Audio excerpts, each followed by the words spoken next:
of the San Mateo County Harbor District for September 18th. I'd like to welcome my fellow commissioners and members of the public. At this time, could we have a roll call, please?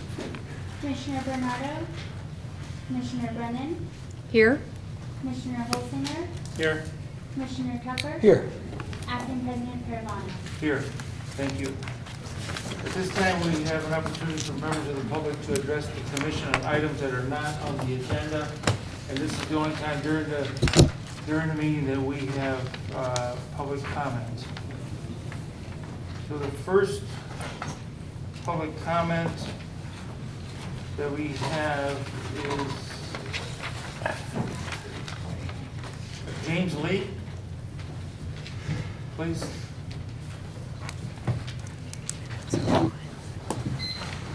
Good evening, commissioners.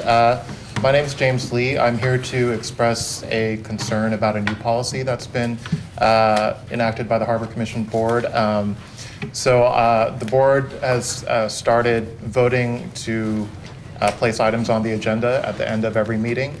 I have some concern that since the Brown Act forbids you from discussing a lot of these agenda items at length before they're actually placed on an agenda, the board doesn't have actually any opportunity to discuss the item before a vote is taken. And so that leads to some concerns as to that the public might have as to why people voted a certain way and why things were brought up for an agenda item vote to begin with. So I think these raises some concerns, and it kind of shows some flaws in the plan itself of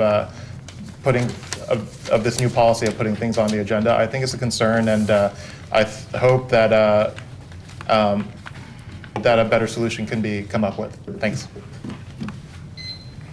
Thank you, Jim. Okay, next I have John Olam, please. And John, our policy of the district is for 3-minute public comment.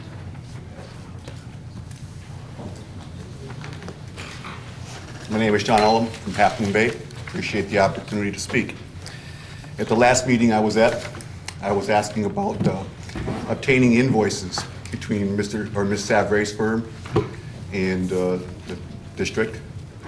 And I received 467 pages of redacted invoices. I didn't really appreciate that. So I did, I believe I spoke to you about this, but when I complained about it, Mr. Grinnell sent me an email, and it states, "We are advised by counsel that certain information must be redacted from counsel's invoices." Technically, that is true.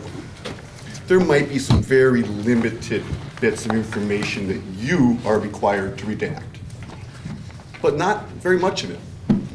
You, in fact, can decide to release all of it.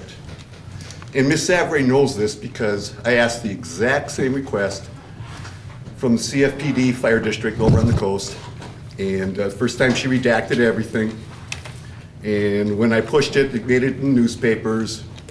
And the board wisely told her that that looked bad, that hiding information from the public just was not the way to do it. And I believe they told her to release those invoices to me. And they did. Totally unredacted. Every piece of information that was in those invoices was then made available to me. So obviously that was not illegal. You have the attorney-client privilege. They don't. So you make the decision whether that advice or whether those redacted invoices become unredacted.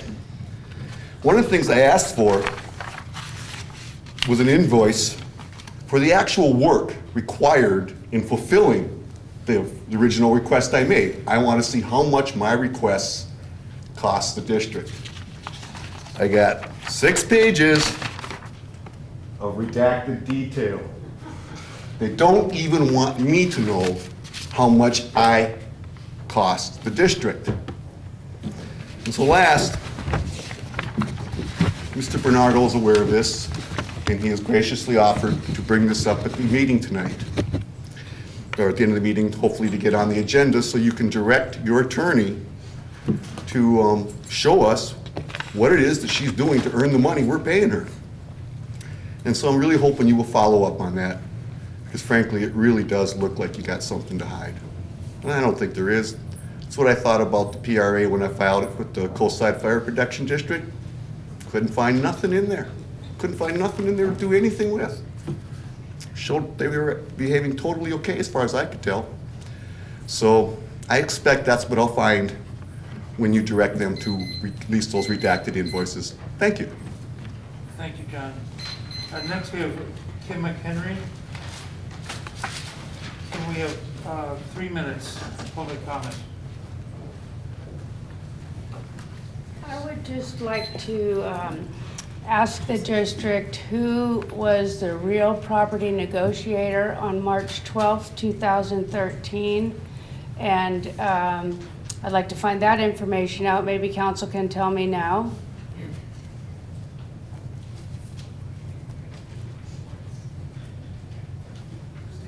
Kim, we have a policy during public comment that the questions that are asked are going to be answered.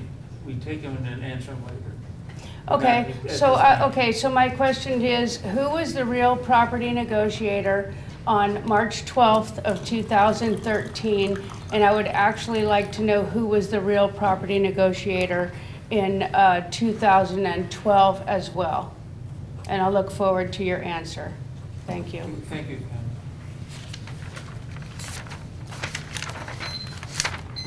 Next, we have Larry Furtado. And Larry, please limit your comments to 3 minutes. Yeah, Larry Vitale, owner of Three Captains. On the unloading fees, I was talking to the guy we're unloading the squid for, and he said that Monterey had a similar problem, and they hired an outside firm to come in and review all the fees. And I think it was last year. I don't have all the information. I just got it late tonight, so, but it worked for them. So something to think about. We mentioned it last meeting about hiring an outside firm. So when I get the rest of the stuff, I'll put it online or get it to you. Okay? Thank you. Very much, Larry. Okay, the last public comment that I have is Michael McHenry.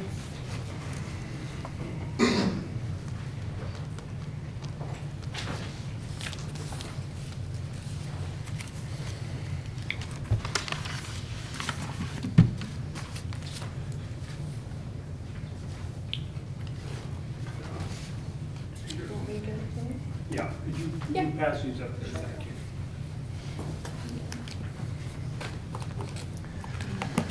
you. As most of you know, my name is Mike McHenry, and I'm here representing Pillar Point Seafood, one of the 3 unloading stations at Pillar Point.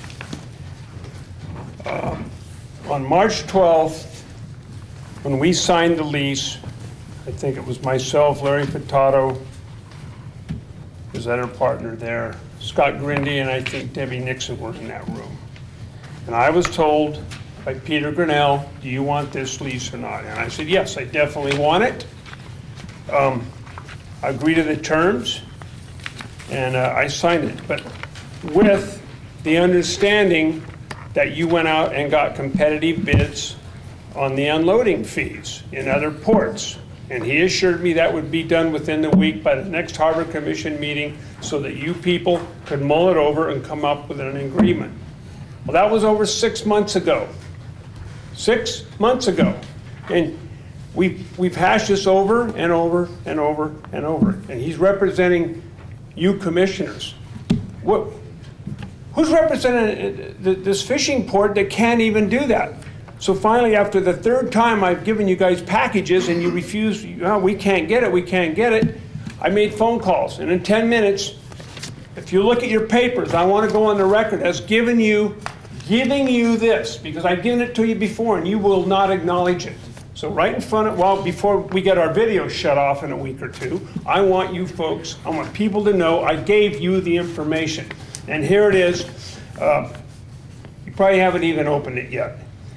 But when you, Monterey is $1.74 a ton. They're one of our competitors. You move to Moss Landing, Roger at Bayfresh leases from Mabari.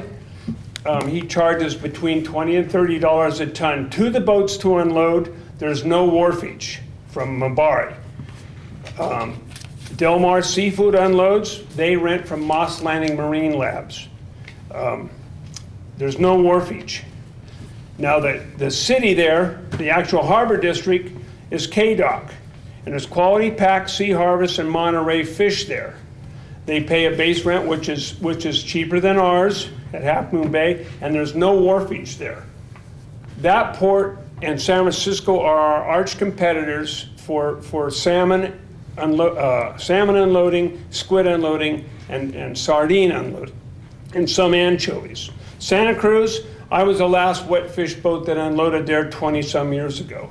They had to have a certain percentage of that fishery commercial, but when I left, they raised it to $200 a ton. Obviously, they don't want any squid or fishing around their white tennis shoes. So we can't go there anymore.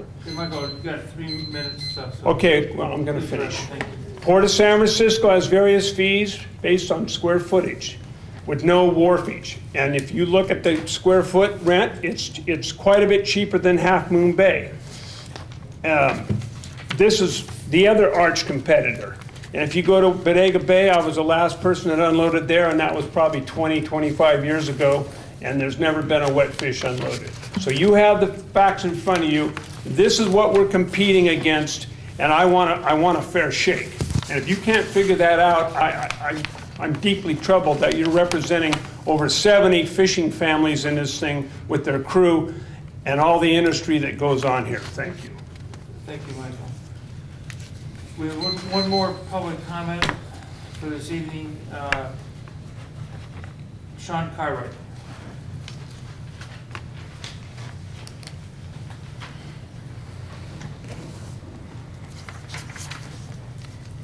I had filled out a PRA request, and I recently received it. I had asked that it not be done by staff council because I had asked for everything from staff council because it was related to staff council's office. It was related to Grinnell's office. It was related to HR manager's office, and it was related to all of the commissioners' personal and professional emails. When I got that, like I said, it wasn't conducted in the way that I asked, and it also contained a grand total of 47 emails. Of those 47 emails, all of them came from Commissioner Brennan. None of them came from any of the rest of you, or anybody here, or any of the offices represented here. That says something. It says that either A, there's some big pile somewhere of burnt emails, or there's a big giant dog that's buried them somewhere, or someone's not cooperating.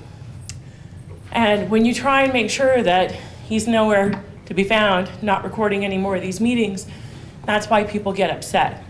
Because we're forced to do PRA requests to find out the truth. And when we do PRA requests, there's nothing in them except one commissioner's emails, which makes it sound like one commissioner either saves their emails or cooperates or whatever it might be. And it makes you guys all seem terribly uncooperative and dishonest. And I'm just gonna say dishonest, because that's the interpretation of many of us out here. And then when you try and take away the cameras, it just reinforces our belief. Because now you just wanna go behind closed doors and take a podcast, which is very easily manipulated. And so many things aren't seen, and it's also not friendly to people who are disabled and are visually impaired. And obviously, so many other issues with the disabled community that can't work with a podcast. That's okay, you don't have to include us, that's nice. So we do PRA requests, and you don't cooperate with those either. And it says a lot about you. And personally, I'm looking at you, because it says a lot about you. Because you are the chief architect of keeping things hidden. You are like the godfather of keeping people in office that shouldn't be here. And then you find ways to take away the cameras to make sure that those people stay hidden because you don't like what we say about the truth. And I think that that really says a lot about you. Because this isn't the Wild West, and you're not in law enforcement anymore, and we're not afraid. And we're gonna keep doing things to find out the truth. No matter what you guys make emails disappear, or not cooperate with PRA requests. And I'm really saddened.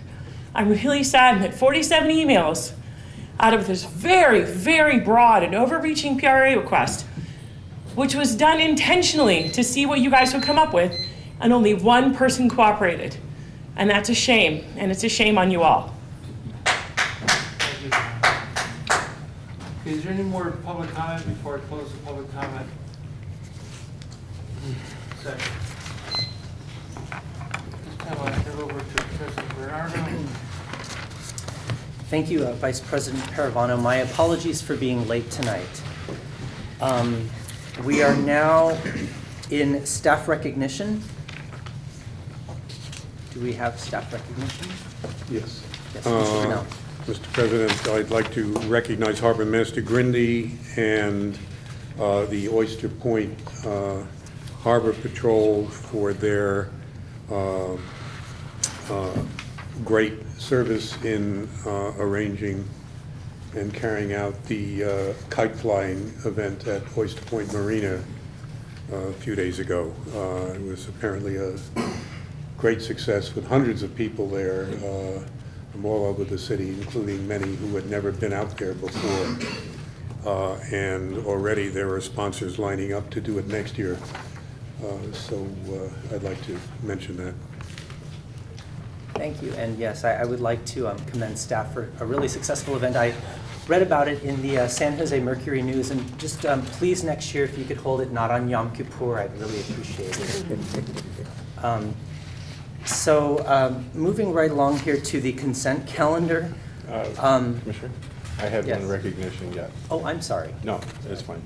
I just wanted to mention that along with the Coastside Fire, Sheriff, State Parks, the Harbor District staff, 2 people were saved last week from potential where they could have died. The couple had gone out into some of the caves north of the Harbor District and got trapped in them at a high tide. Between the team of our team plus their teams, we were able to get in, get the folks out. The woman of the group was injured, not too badly, but very shaken up. The gentleman, last we heard, had a broken shoulder and many other smaller injuries. And if we hadn't, the team hadn't got there from Harbor District to others here, those people would be not making it.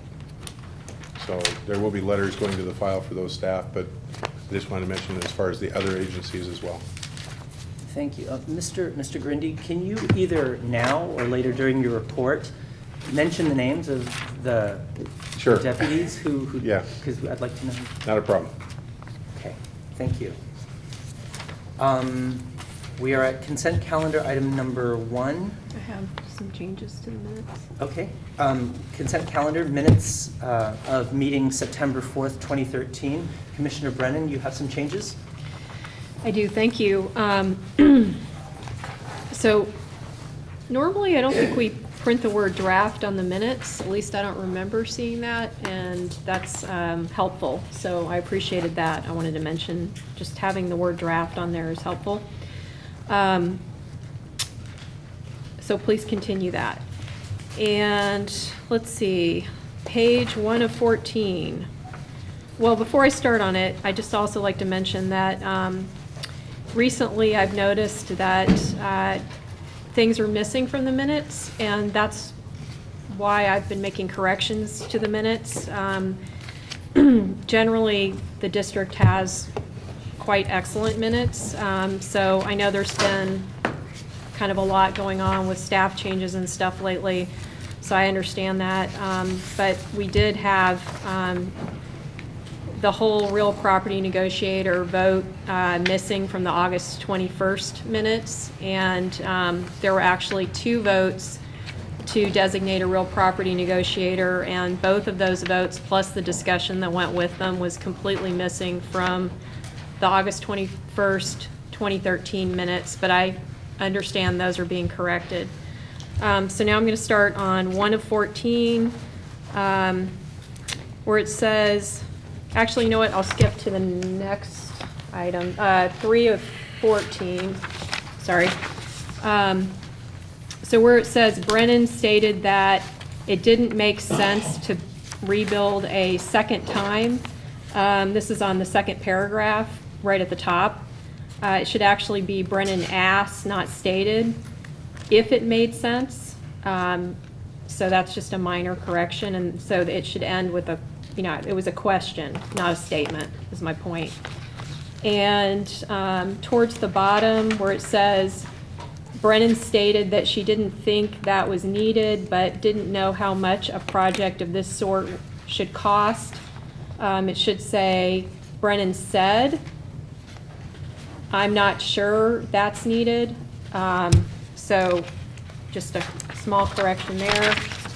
And on page 5 of 14, where it says, second paragraph in, Brennan stated, it is a small district with 27 employees and unusual to have a full-time HR manager. She stated she is confused by the HR manager title because of the extra responsibilities and unclear job title, and that it needed to be clarified, so it should be, and that it needed to be clarified. So that's just a minor typo type correction. And then it goes on to say, and district is paying for, wait a minute here, let me back up. Brennan mentioned she was uncomfortable and wanted to have something done about it. It should actually say, Brennan stated she was uncomfortable with this arrangement and wanted something done about it. So that's just a minor correction. You can check the video if you want to get it more accurate. On page 6 of 14, she suggested the board cancel and revise the policy so that it gets more inclusive of potential harassment complaints. And this is on the second paragraph about the harassment policy 6.2.5. Instead, it should just remove the word cancel. So she suggested the board revise the policy so that it gets more inclusive of potential harassment complaints, not cancel. And on page 8 of 14, 1, 2, 3, fourth paragraph down, sort of at the top, it says, Brennan stated it made sense to take it off the list because the Coastal Commission's decision gave as well as the issues with Perch Beach. Obviously, that doesn't make sense, so if that could be corrected. And then it says, Brennan asked when the board would spruce up the priorities as well as the time frame when the item would be brought back. And spruce up, I definitely didn't use that word, and I would bet that I used the word update. So you could check that in the video as well. Then last paragraph where it says, Brennan mentioned page 5 of 7 under Princeton planning process and quoted, no elected representatives are on the committee except for a member of the Mid-Coast Community Council. She asked if only 2 elected bodies are represented on the steering committee. It should say, she stated only 2 elected bodies are represented on the steering committee. And then it says, towards the bottom of the same paragraph, where it says, she stated there are only 2 elected bodies on the steering committee, and Lisa Ketchum represented the Mid-Coast Community Council, and General Manager Grinnell represented the Harbor District. Hold on a second here. Oh wait, above that, sorry.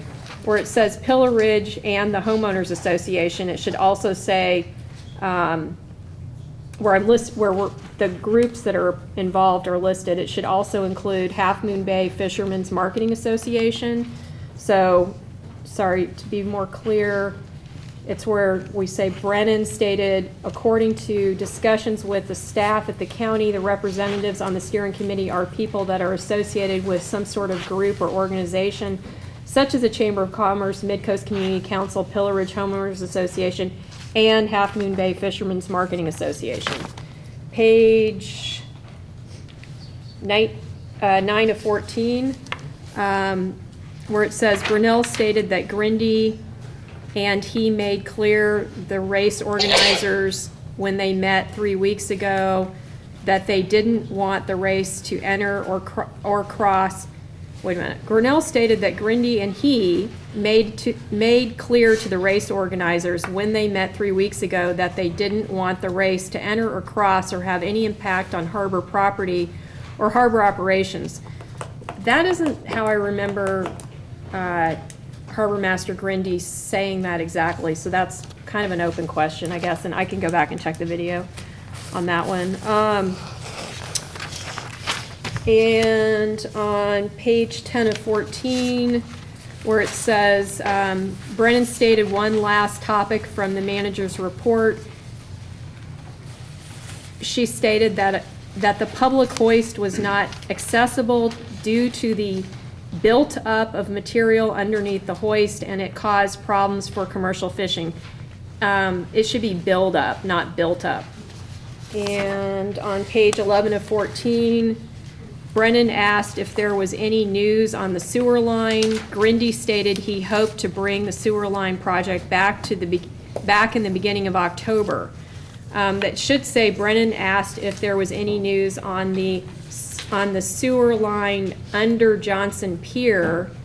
And this part about Harbor Master Grindy confuses me because it sounds like he's talking about a totally separate project, which is the project for the sewer line underneath the buildings, not underneath the pier. So I think there's something not quite right about this section, and that should be revised, and I could email a correction if that helps by reviewing the video. Now, almost done. And on page 12 of 14, the second paragraph in, Brennan stated she sent an email to the general manager on September 2nd. That read, "It's come to my attention the Harbor District may be collecting commercial fishing permits for non-leasing commercial fish buyers as approved by the board on April 18th, 2012. It should say, it's come to my attention the Harbor District may not be collecting commercial fishing permits for non-leasing commercial fish buyers, not may. So it was may not, and that was my comment. Thank you.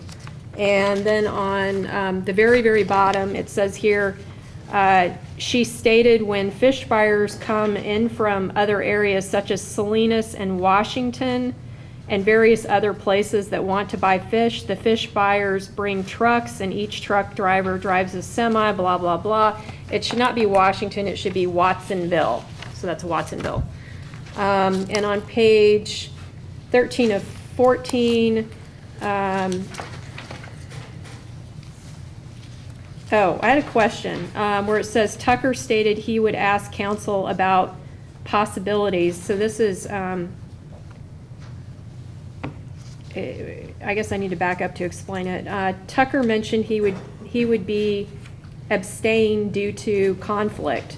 Tucker mentioned he would need to abstain or potentially need to abstain due to conflict is the way I remember it.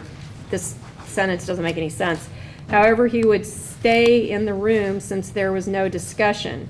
He stated he would have potential for a conflict and made it clear the last time he was president. Sabare suggested Tucker should recuse. Tucker stated he would recuse himself. Brennan asked why he would stay in the room after other recusals would leave the room.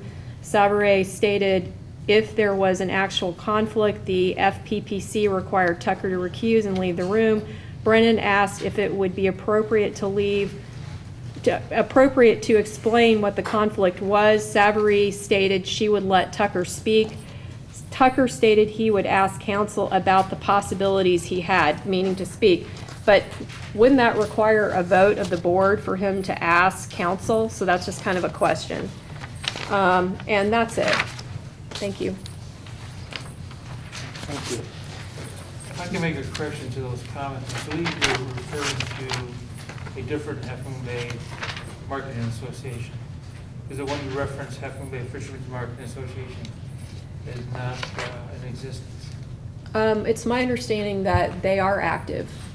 I know that you used to be the president of the Half Right. Moon Bay Fishermen's Association, but my understanding is that they are now active, and they did send this board a letter. I think you're referring to the seafood market. Oh, thank you.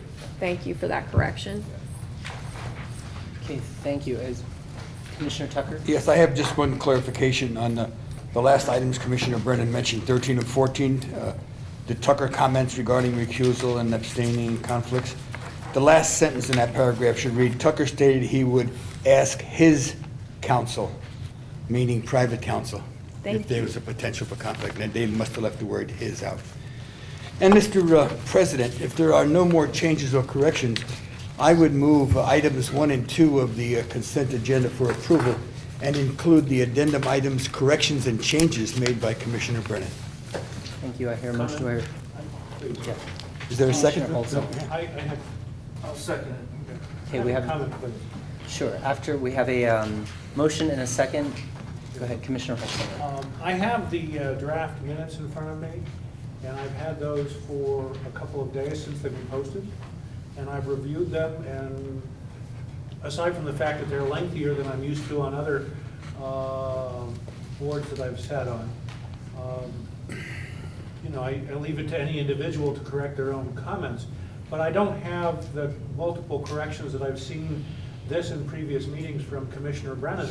And so I would not want to have her verbal comments be accepted. I would abstain or vote against accepting her comments. She's certainly free to submit in writing what she believes are appropriate corrections, and those can be an addendum identifying her perceived corrections. And I don't have any problem with that, but I'm not prepared to vote on her proposed corrections, particularly of what she attributes as comments to some other commissioner, unless I see it in writing and have a chance to consider it. So I'm happy to accept the minutes as proposed with any exceptions or addendum that Commissioner Brennan wishes to supply and ask that be included in the record. I have no problem with that because that can be her individual comment, but I'm not prepared to vote on her proposed corrections. I hear you, and right now I hear a motion and a second. So why don't we take the vote on this, and then we can continue that discussion later. But right now I hear a motion and a second. So all in favor? Aye. All opposed? Yeah. Okay, so one no. Motion passes. So, Commissioner, would you like to bring that up during the Commissioner's comments at the end, that issue? And we can discuss it further, or? It's not really something of particular interest to me, other than I've made my comment and made my point. I have other things that Commissioner comments that I would like to address. Okay. You know, I don't need to pursue that. Okay, thank you. We are now at item 3, continued business. Additional task for GHD Incorporated for Pillar Point Harbor dock fingers replacement. Mr. Grindy, do you have the report? Oh, okay. Sorry, I was looking at the wrong one.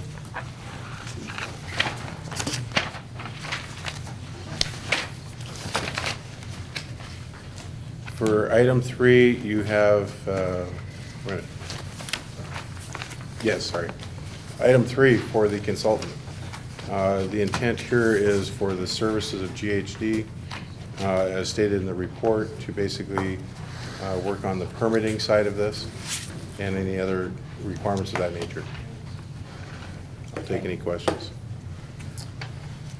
Okay, Commissioners? Hearing none, I would move approval. I have questions. Okay, so let's, I think you should second it. okay, so who's the second? I'll second. Okay, so I hear a motion and a second. Commissioner Brennan? Okay, so this is for an additional $11,110. And what was the figure for Bellingham for the replacement finger docks? Was it 600,000 or 580 or something? 580, I didn't bring that number with me, I'm sorry. Okay, Deborah has it here, but I didn't bring it. Around 580, I think. Yeah, 580. so we're edging up closer to 600. Closer to I'm, I know we voted on that part last time, and I'm concerned about such a large amount of money without going out to bid. I'm not comfortable with that, so I just wanted to restate that. Although I strongly support the project, I think it's a great project. I think we need the finger docks. I'm just concerned about the process that we're using for spending money, and I don't know enough myself about what finger docks cost to know if we're getting a good price or not. So if we had 3 different proposals in front of us, I'd have something to do a comparison on, and we don't have that. So I feel really at a disadvantage and concerned that I'm hoping that we're paying the right amount, although it's unclear at this point. And then, I know we talked about the fact that we were going to get savings by not going through the bid process. But you didn't mention last meeting that we were going to have to spend another, $11,000. So I'm just wondering if we're going to have to spend another, $10,000 down the road, if this is going to keep going up.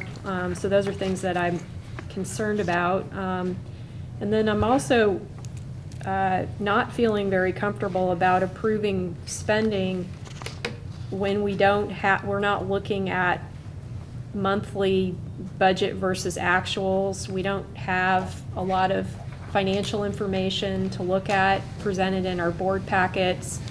Profit and loss statements have never been included in our board packets. So it's hard to know what I'm doing as a commissioner. It's hard to know what money I'm spending if I don't have an accounting of the financials to look at. Obviously, the treasurer has a lot more access to that information, I imagine, but as a board member, the information isn't being provided to me, and I have asked for it in past meetings and haven't received it. So those are some of the things I'm concerned about, so I just wanted to bring that up.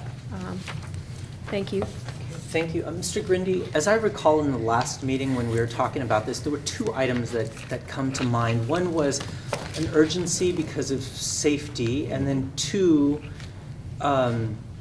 savings because we are using an existing firm that we've dealt with in the past. Can you please help me out? Sure, you bet.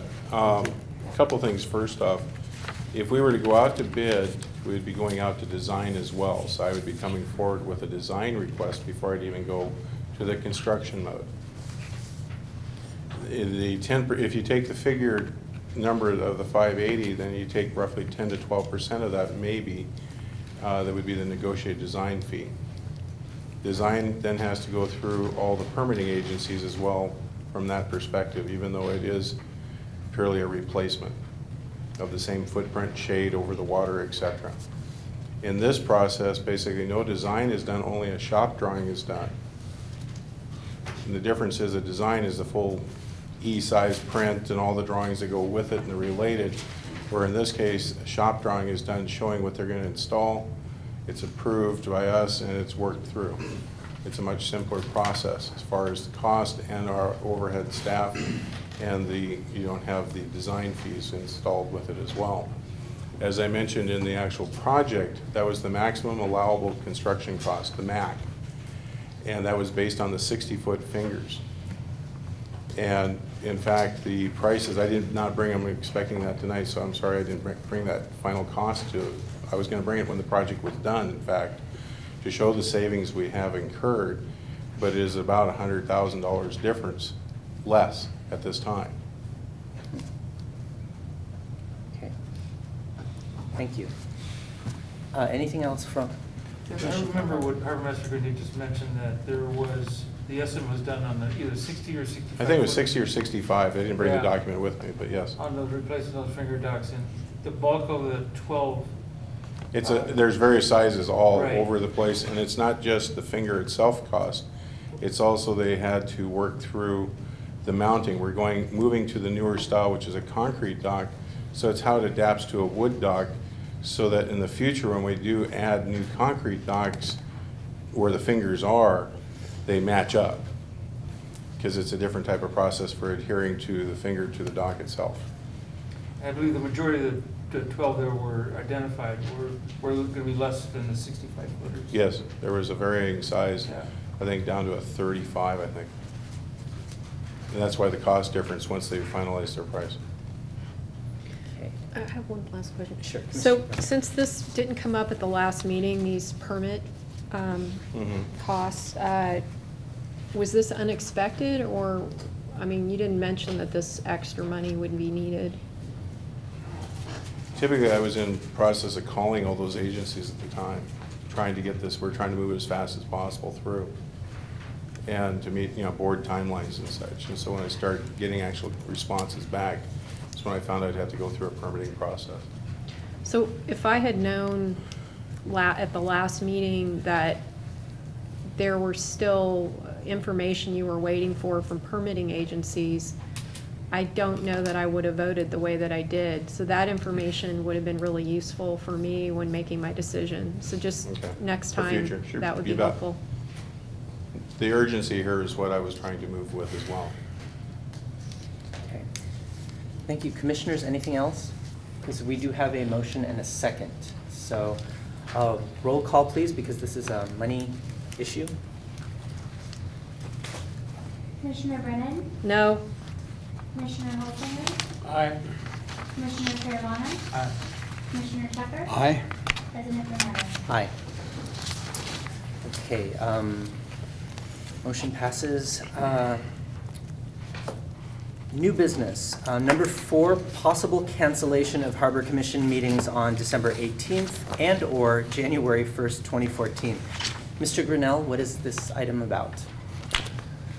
Past practice of Harbor Commission has been to consider and take action on whether or not to cancel one or more commission meetings during the winter holiday season. And that has typically been considered roughly at this time of year, September, October. So once again, we're placing it before you for your consideration. Thank you. And I assume the 18th because of the Christmas holidays, and obviously January 1st is New Year's Day, right? So, commissioners? I have some comments. So our meeting agendas are pretty packed generally, some more than others. And I know recently a couple of board members have voiced a lot of concerns about the length of the meetings. And because our meetings are long, we have a lot to cover.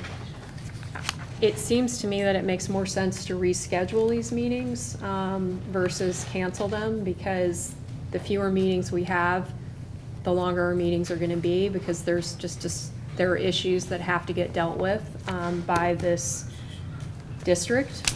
So it's not like we can just stop, addressing issues that have to be addressed. But if we cancel meetings, then we're stacking more on our agendas on the few meetings that we do have. So I'd like to suggest that we find a way to reschedule the meetings. If that means, I don't know how that works, if we have to have special meetings or something like that, so that we are not overburdening meetings with, more than we can really handle in one night. We all need time to consider the board packets, and when they're huge, it's hard to get that done.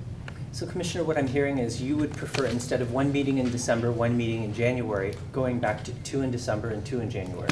That's what I'm, correct? Obviously, we have to accommodate the holiday. So I'm totally sensitive to accommodating the holiday. I think it's just a matter of figuring out how to move it around, and I'm not sure what the solution there is. Maybe, there could be a meeting that's moved up earlier, starts at 6 instead of 7, or there's a way that we could try to accommodate things so that, our meetings don't run as late. And I'm okay with staying late. I'm a night person, but I've heard a lot of feedback that there are people on this board that aren't okay with that. And I know, for example, I know you get up early. I'm a morning person, thank you. So, okay, I hear you. Commissioners, what are your thoughts on this item? Is there a motion on the floor? There's no motion on the floor.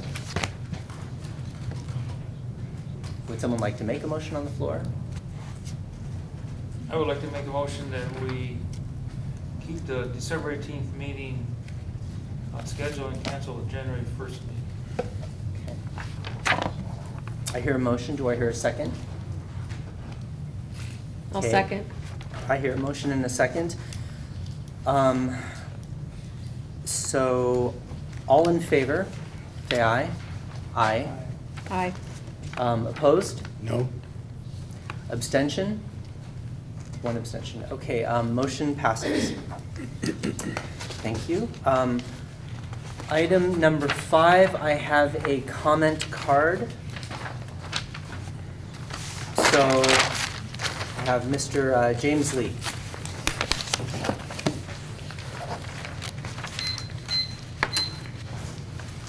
Hello again, Commissioners. Thank you for giving us the time to speak.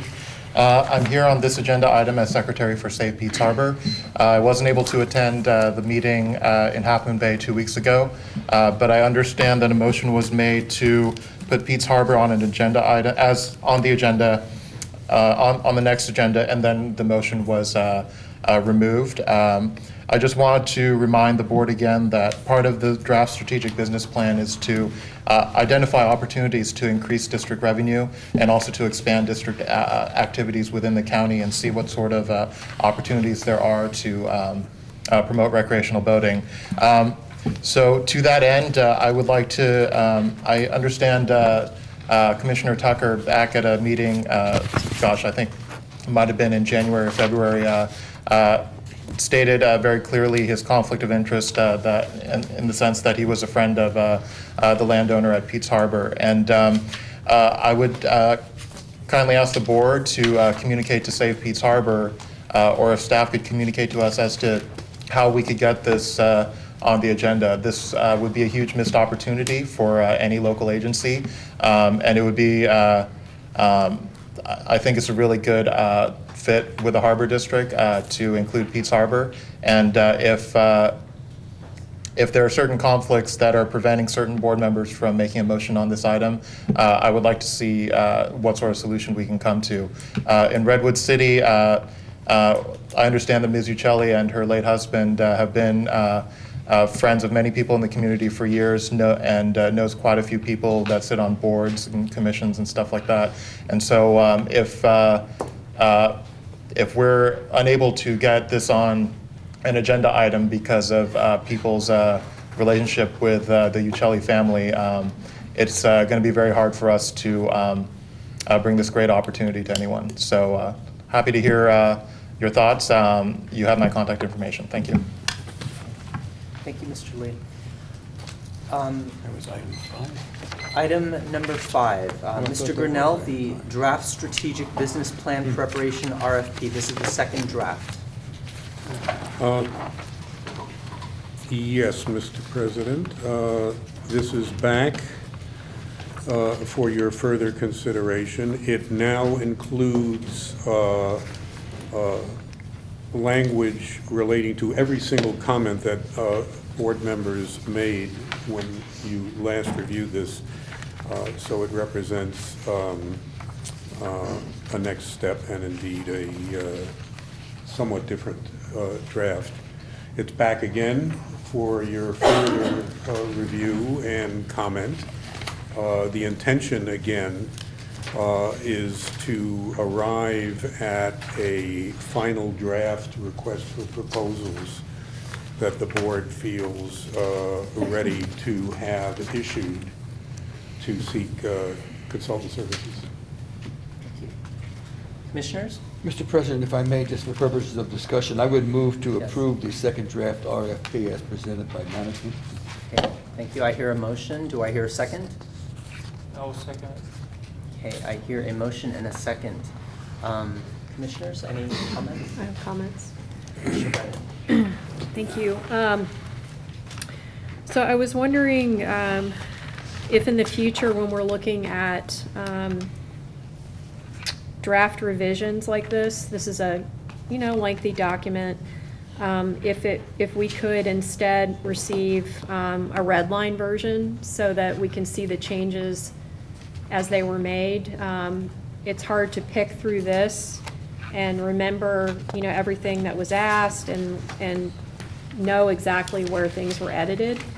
So I'm used to looking at track changes, and if we could get track changes on draft revisions, that would be really helpful so that we could do a side-by-side comparison and look at exactly what's been changed. Also, I was wondering if a consultant contributed to producing this RFP, or just wanted to find out who was working on it. Yes, okay, 2 points. Commissioner Brennan's point is very well taken regarding a red line track change version. If you prefer, well, there's a motion on the floor, it's up to you. We can certainly provide that, and in fact, as a practice, we will. I think it's well taken. Second, I have been drafting this document. Okay, thank you. So that brings me to a couple of questions. I noticed where we have the strategic business plan objectives, page 7 of 22, which is sort of the main event here. Items 1 through 10.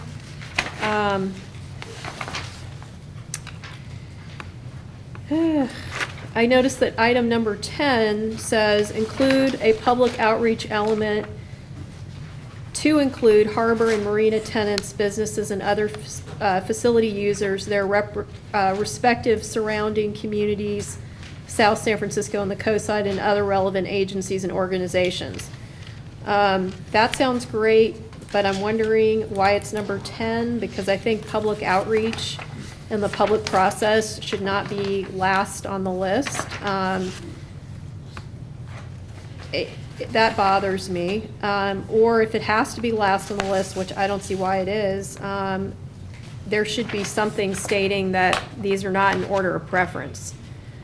I just think it's really important that we stress in the RFP how critical it is that we have robust public input and that the public process be well managed, and that needs to be explained very in detail in any proposal that's presented. That also brings me to a question of last time, and tell me if it's in here and I missed it, I mentioned that there should be a process by which the public, along with the commission, are able to review the proposals. And once there's a short list of prospective companies that could do the work, that there be a committee formed with members of the public on the committee to meet with and listen to proposals presented by these various companies, so that there's a decision made where the public's included in who is chosen. I hope I'm clear. Does that make sense? Yes. Okay. Did we get that into this? Because I remember that definitely came up last time. That language is not in here. I think that's a decision for the board to make because it involves action following the publication of this document. So I think that's really important that we do. Okay, I'm going to keep going. On, since I started at the bottom, let's hit number 9, where it says include development of a database for identify opportunity. I think it means to say for identifying opportunities for restoration of indigenous marine life to both Pillar Point Harbor and Oyster Point Marina Park, including opportunities to improve harbor water circulation and quality.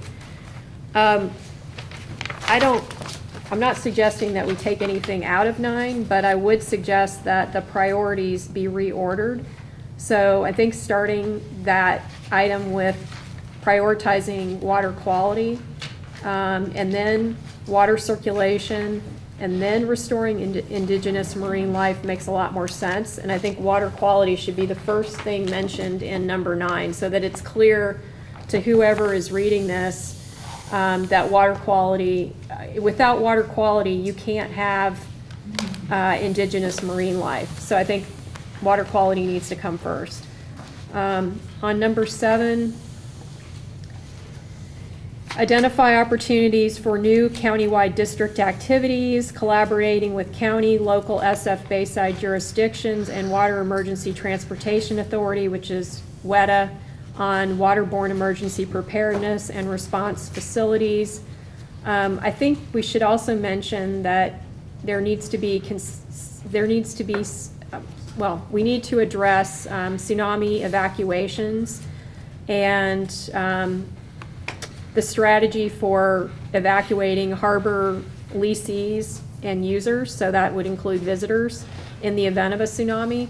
And of course, that would need to be done in conjunction with other emergency response agencies. I mean, we are an emergency response agency because we have Harbor Patrol, but we need to obviously work with the other agencies that deal with tsunami evacuation. I know we have signage, but I do believe that it's important that we provide a program for people that are on Harbor District property who would be impacted potentially if there were a disaster from a tsunami. And number 2, which is on page 7 of 22. Have at its core strategies for sustaining the commercial and recreational fishing industries at Pillar Point Harbor and the harbor's working waterfront character, including making Pillar Point a more desirable destination for commercial fishing and others doing business in the fishing industry. I'd just like to say that I think this is a very important item to have in here, and I like that it's near the top of the list. However, I don't think that including item 2 should mean that we attach an editorial from a harbor commissioner about his opinions about fish buying fees along with this RFP. It doesn't make any sense to me at all. So I'm not getting that, and I'll say more about that later. Number 1, update the 10-year-old district business plan prepared for boating and waterways that focused on retiring the district's remaining debt to DBW, now down to $8 million. I think it would be more clear, because this is kind of getting into the weeds here for somebody reading this. I think it would be more clear if we clarified by saying something like, prepare a financial plan for the district. And then maybe you want to get into a little bit more detail after that, but just make it clear that it's a financial plan. It's not necessarily a update of a 10-year-old plan. Maybe we just need a new financial plan. I think we should leave that a little bit more open. So that would be a suggestion. And then back to the attachment to agenda item 5, which is this editorial from Commissioner Holsinger titled Offloading Fee Controversy at Pillar Point Harbor, an Overview and Perspective by William Holsinger. This wasn't on the agenda, this editorial, and I don't understand how this got attached to this RFP. I'll let Commissioner Holsinger answer that when I'm done. But it does seem very odd to me. And on the second paragraph where it says here, prior to these 3 leases coming to an end, the department now Division of Boating and Waterways, as well as the San Mateo County Civil Grand Jury, commented that the district should find ways to increase and diversify revenues. It probably should say here that, or let's just clarify that the Department of Boating and Waterways is now a division of state parks. So I just want to make that clear to people because there's a lot of confusion over the fact that state parks now is in charge of Boating and Waterways Division, and that the Boating and Waterways Commission doesn't have authority now. They're just basically advisory to state parks. So that's a big change. And then I'd also like to say that neither one of these agencies, the division that's state parks or the grand jury, recommended that these fish buying fees be included in the leases. So I think that this is a bit of a stretch here. And I don't think it's what the state parks had in mind, and I don't think it's what the grand jury had in mind in their report. I don't know exactly what they had in mind, but I doubt that Commissioner Holsinger does either, based on the information that they've provided. And then on page 21 of 22, it says, at the last paragraph at the very bottom, and in any event, the fishermen can offload their own catches and avoid any charges or fees. Well, that's absolutely incorrect from everything I've been told. So I don't know where that came from. But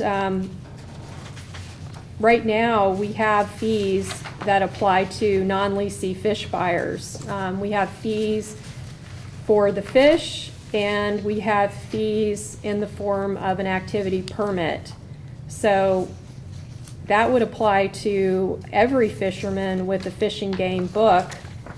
So they would all be required to pay the same fees, and the $250 permit. And so just to be clear, that's everybody with a fishing game book, not just the wholesale buyers from Watsonville and Salinas, but every commercial fisherman with a fishing game book would be required to pay the fees the way that we have things set up today at this district. So I just wanted to clarify that. That's my understanding. And that's it. Thank you. Point of Thank you. information, Mr. President. Yes, If Mr. I may, by way of clarification, Commissioner Brennan raises a good point as to the nature and status of Commissioner Holsinger's submittal there. What that is, and bear in mind, what we're doing here is reviewing and potentially revising a draft request for proposals. And the issue before us then, and for staff to give you a final eventually, is what language should go into that request for proposals, not to resolve any issues relating to content that supposedly could come out of the actual preparation of the strategic plan.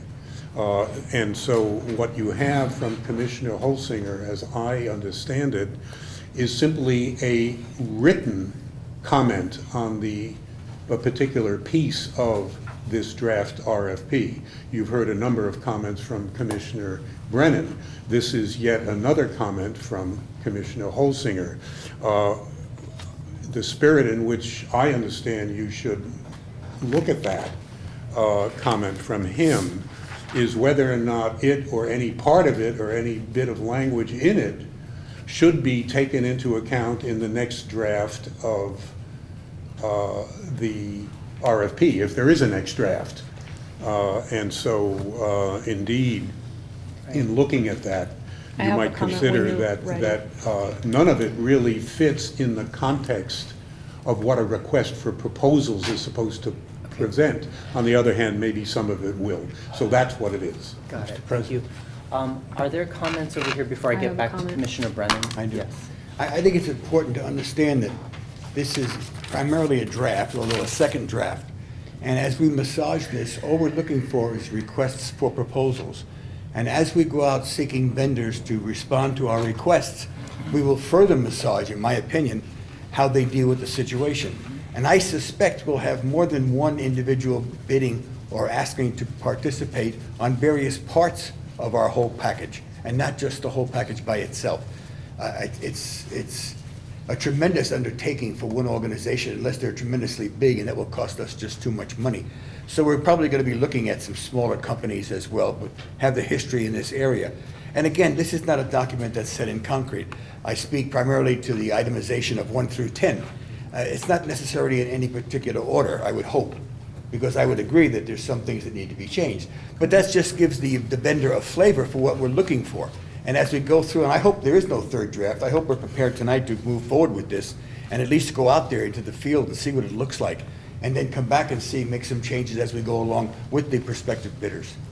Thank you, Mr. President. Thank you. Any other comments before Commissioner Holsinger and then Commissioner Brennan? I have, first of all, a question of District Manager Grinnell. We have blanks in terms of dates for when you plan on soliciting requests for proposals, and also for how much time they might have to respond to it. Can you just describe for us, after you have an approved draft, how long before you issue the request for proposal? What's the time frame there? Yes, that's good. Thank you for asking. That's a good, important question.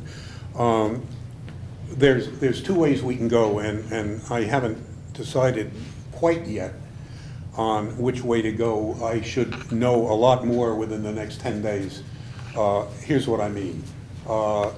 If, for example, tonight or at your next board meeting, you approve a final draft for publication, we could put that out right away. Okay, then given the size and complexity of the job, as Commissioner Tucker points to, we would need to allow a goodly amount of time for prospective respondents to consider what it would take for them to do the job, whether or not they might want to have subcontractors or go a joint venture with others and so on and so forth. They would undoubtedly have questions of us which we would need to respond to, and so on. So we would need to leave an amount of time for that. I can't give you a particular amount, but it wouldn't surprise me, given where we are now and with the holiday season coming up, that we might could be considering having a submittal date in mid-January, for example, and then bringing it back to you, which would give folks plenty of time, I would think. If we wanted to get it back before Christmas, let us say, I think that's cutting it pretty tight. So that's what Mr. President, just, if I may be permitted just for one moment, with the permission of my second, I would move to amend and change my motion to include not only the vote on the second draft, but to authorize management to go out for requests for proposals at this time, the information having been completed, and authorize them to proceed forward. And I would make that amendment to my motion if I have approval from my second. Yes. And the only thinking there is we can plan this and rehearse this and change this and massage this. We need to get out in the field and see what the professionals say. They'll tell us if we're not ready. They'll say, hey, listen, what do you plan to do here? What are you doing here? And they'll clarify issues for us. And I think we need that professional help, with all due respect to management. Good, thank you. There's a second part, which I think is vital to responding to Commissioner Holsinger's question, and that relates to money. It is our intention to try to get grant funding to help defray some, if not all, of the cost of preparing this strategic business plan.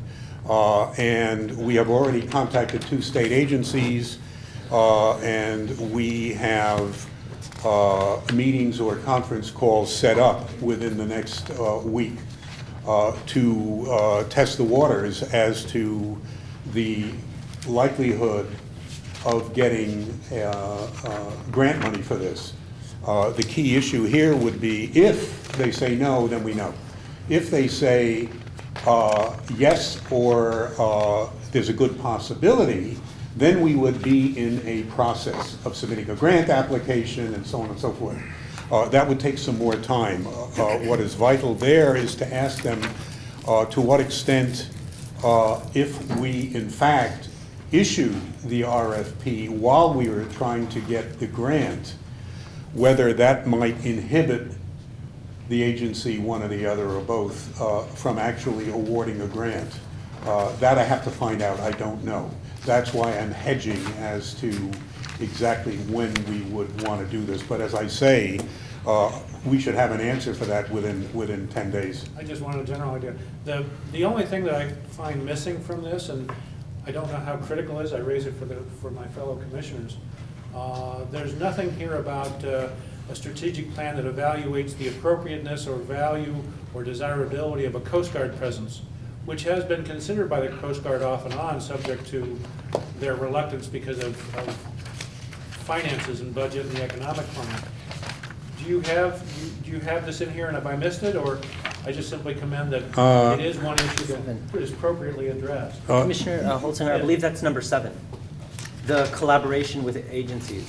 That's covered under collaboration. Okay, that's fine. So if they're not listed here. Yeah, it could certainly be included in this. Well, I just want to simply note that that's appropriate. If I may respond, as a matter of fact, I did write language in, and I want to make sure it's in this draft. If it's not, it's in my machine. That's fine. I just think that's an important Yes, issue that will as I say, I require did put it in. Okay. So somewhere. can we get, and one final thing. Yeah. Just simply on my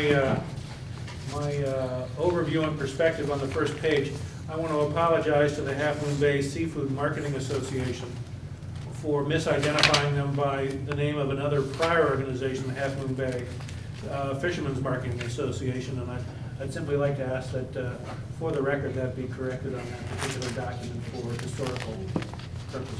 Thank you. Thank you, Commissioner Brennan, and then I have comments. So, as I stated before, my main concern right now is that there is not enough focus on the public process, and I'm not comfortable with this as written without it being extremely clear what's expected as far as public input and the public process. So that deeply concerns me, and I don't think it's something that we should be hoping that the respondents will clarify for us. I think we should make it clear as a directive up front. So I'm concerned about that. I think that it should be prioritized highly. And then with regards to this editorial from Commissioner Holsinger, no one ever informed me, I didn't get a memo, that commissioners were now submitting editorials for inclusion in our board packets. So if that's the case, then I suppose I'll be submitting my editorials frequently. I don't think it's appropriate.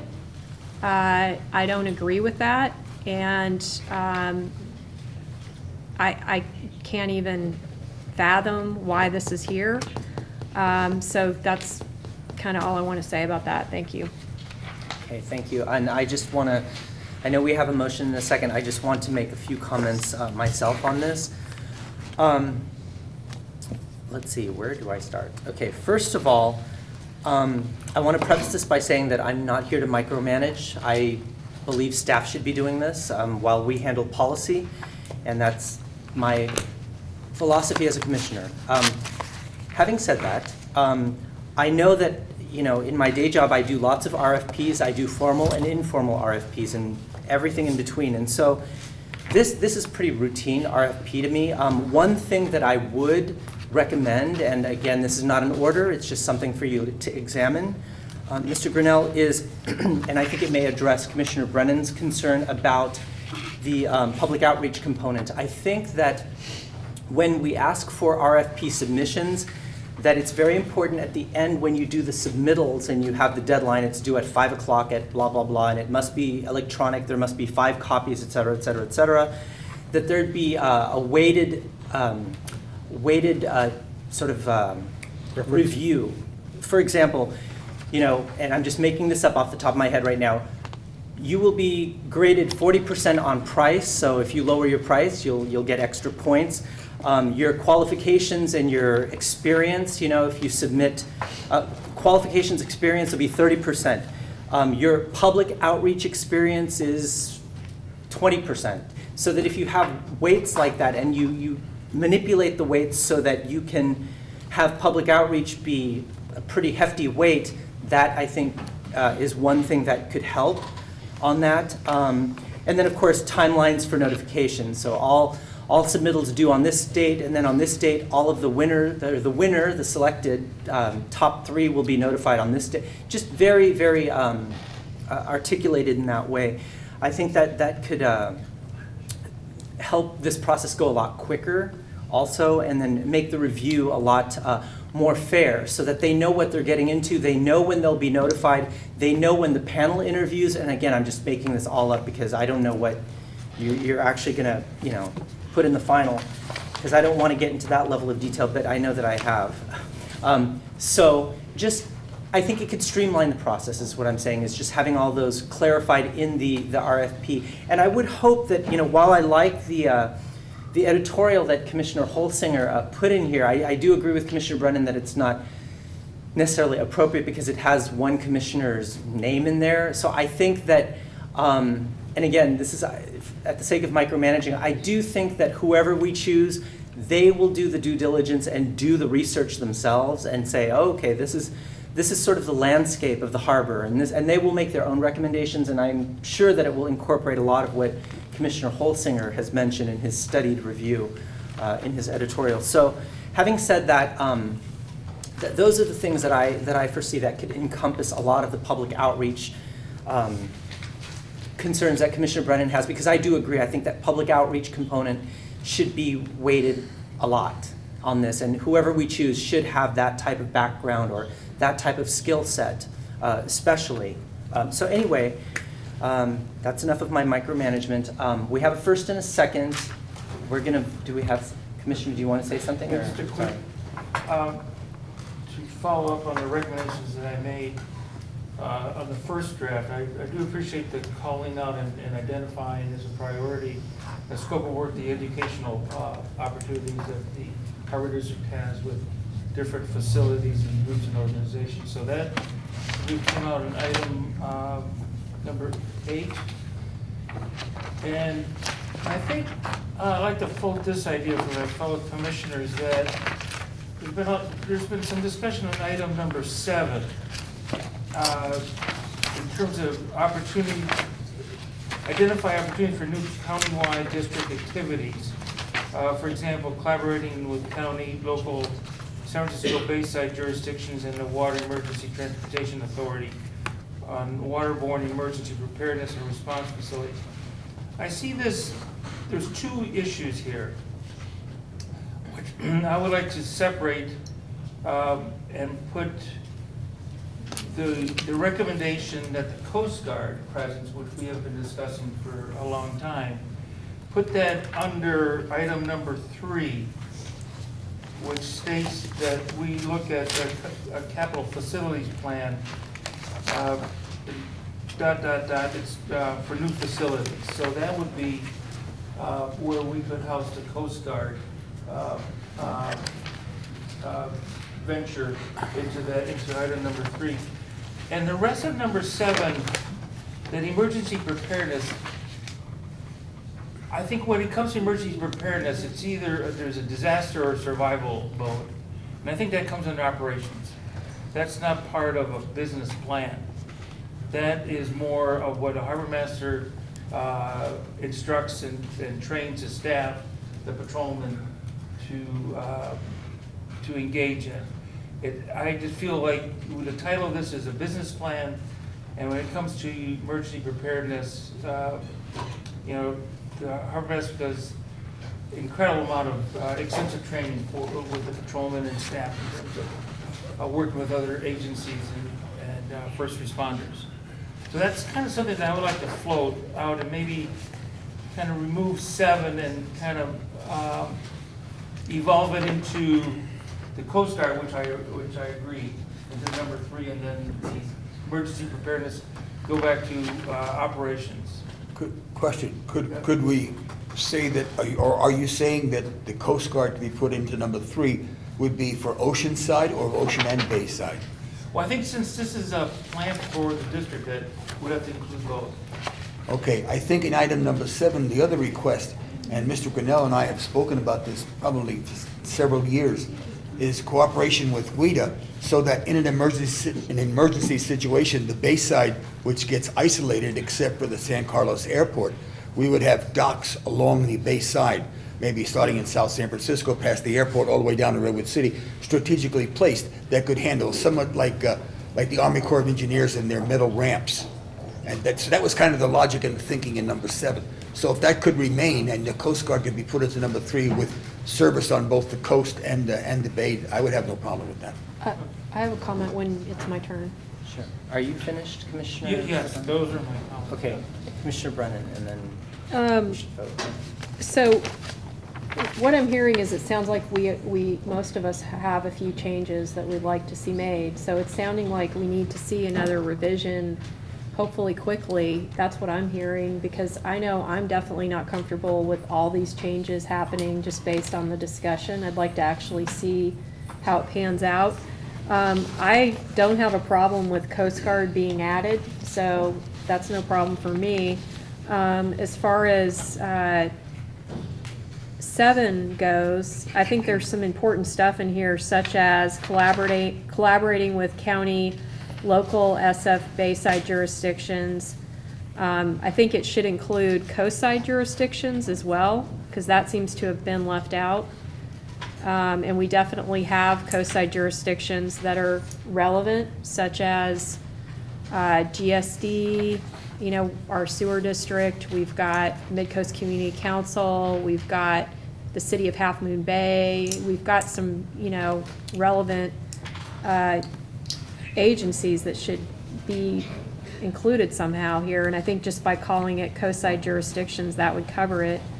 I think it's important to include these things to make it understood that we're not just a lone wolf here. I mean, we've got to work with these other agencies, and that needs to be considered in the planning process. So I think those things are important. As far as WETA goes, maybe WETA doesn't belong here, because if it's specifically about the emergency aspects of WETA, if we're not talking about emergencies in 7, but WETA is also providing commuter access via the ferry. So it's not just emergency preparedness that WETA is helping the Bay Area with, which is obviously a very important function and you know, probably their main mission. But in addition to the emergency aspects of what they're doing with our ferry service in South San Francisco, they're also providing commuters an opportunity to cross the bay, and they're reducing greenhouse gas emissions by getting people out of their cars, hopefully. Also, lots of bicyclists are taking the ferry as well, and I just think that we've kind of left that out, and I think that stressing the other important benefits from the ferry, in addition to the emergency aspects, should be mentioned here somewhere. So I would maybe reorganize 7. I'd be fine with that, but I think we need to say a little bit more about what WETA does. Here, maybe just one more sentence would do it, and then also include the coastside, because we've left the coastside jurisdictions out of this list of bullet points. I'm going to call for the question, Mr. President, and ask for a roll call vote. Okay, can I hear the motion again? Because I know it kind of got amended, and can I hear it Fine, again? the motion as I made it, and my second certainly can sit to correct me. I move that the second draft be accepted by the commission and that the management be authorized to go out for requests for proposals. Is that how you understood the motion? I think that there's these changes, that it's still working. It's still a work in progress, and the changes will evolve. How can we vote for something that we don't have a finished product of? I'm sorry, if there's a call for the question, the point of order to hear the motion as stated and as seconded is appropriate when there's a call of the question, but further dialogue is not. Thank you. I just want to get the clarification on the motion, though, right now. Yeah. Thank you for the point of order. I wanted to be clear. So the motion is to approve this second draft with the incorporation of our comments tonight and then go out for issuance. I think the comments were voluminous, and I'd be afraid to harness the management with that. I think we talked about item 3 and item 7 and seemed to reach a consensus, and we talked about the Coast Guard and WIDA and seemed to reach some kind of a consensus. And I would be fine with those, but with regarding the voluminous comments that were made, I think they have to evolve in the process as we go forward. Okay. Okay, thank you. And Commissioner Parvano, is there something you wanted to add? Okay. Okay, so I hear a motion and a second. So since this will involve money, roll call, please. Commissioner Brennan? No. Commissioner Holsinger? Aye. Commissioner Paravano? Aye. Commissioner Tucker? Aye. President Bernardo? No. Motion passes. Okay, so let's see. I'm sorry. We are now at item number 6. Harbor District Administration Office lease, exercise of option to extend the lease, and I have two public comment cards, and they will go in this order, Brian Rogers and John Ulm. Hey, I'm Brian Rogers. Don't approve this. This is crazy. The report's based on false statements that are ludicrous. The idea that it will cost $11,000 per user to move an office is incredible. No business, whether it be government or private sector, would ever spend $11,000 per person to move their office. These numbers are based on a move from years ago where somehow, I don't know if he's talking about tenant improvements, but all he says is the move cost. So physically moving an office from one place to another, if he spent $47,000 several years ago, and he thinks the cost increases bring it up to $60,000, that's ridiculous. I talked to 3 or 4 different moving companies that move offices for a living. I've worked with some of them to move clients. The idea that $11,000 per person is just beyond the scope of reality for any of those contractors. They were all loving the idea and wanting to get in on that bid. Part of the problem that I see in that office is also the number of square feet. The price he's getting is a great price, but I looked up a government the workplace utilization benchmark. There's a government report from July of 2012, and it's a government-wide policy group that states that the average office space for government offices is downsized to about just over 190 square feet per member in the office. The public sector, their number is closer to 200 square feet per user. Right now, what the Harbor District has is 3,600 square feet for 6 people. That's better than 600 square feet per user. I actually went by the space today because I'd never seen it. It's very nice, but it's absolutely too large for what 6 people need. If they're looking to expand the staff, that'd be one thing. But if he's allowed to continue to waste money on that space and lock the commission into 3 more years of that, that's just unreasonable. Let's see, anything else? The idea of moving the IT infrastructure, costing $7,000 for 6 network drops and to move a couple of T1s. I'm sorry, I do that for a living and there's no way I could justify that expense. That's more than $1,000 per user to be able to take and put a couple of wires in, move a couple of, or change a couple of IP addresses. $7,000 is again, a number that he says came from their clients. I don't believe it. Let's see. I think that was it. All right, thank you. Thank you, thank you. Mr. Ullum? Thanks again. This gentleman pretty much stole my thunder. I got a hold of the lease, saw you were paying $7,700 or just over that. I worked it out to $1,111.11 per every staff member over there.